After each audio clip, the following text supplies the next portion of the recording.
எவன் ஒருவன் வசனத்தை சுமக்கிறானோ அவன் தேவனுடைய பிரசன்னத்தை சுமக்கிறான். ஏன்னா அந்த வசனத்துல என்ன இருக்குன்னா ஆவி இருக்கிறது, அந்த வசனத்துல ஜீவன் இருக்கிறது.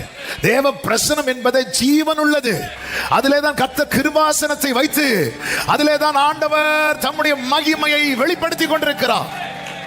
உடன்படிக்கை பெட்டியை செய்ய சொல்லுவார்ல, உடன்படிக்கை பெட்டியை இப்படி இப்படி பண்ணுங்க, அதுக்கு மேல 2 கேருபீன்களை 2 சைடுல வச்சுக்கோங்க, சென்டர்ல என்ன வைக்கணும் அப்படின்னா கிருபாசனம்.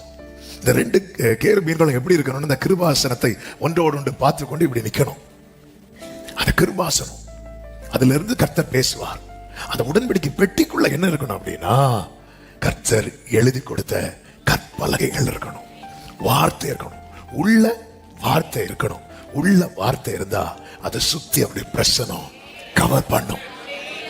இதான் உடன்படிக்கை பற்றி பிரசனம். உங்க வாழ்க்கையில வார்த்தை இருக்குமானால் ஆமா நீங்க தான் உடன்படிக்கை பற்றி. உங்க மேல கிருபாசனம் இருக்கும். ஆமா உங்களை சுற்றி தூதர்களுடைய பாதுகாவல் இருக்கும். வசனத்தை உடையவன் பரலோக பார்வையில விலையேற பெற்றவன்.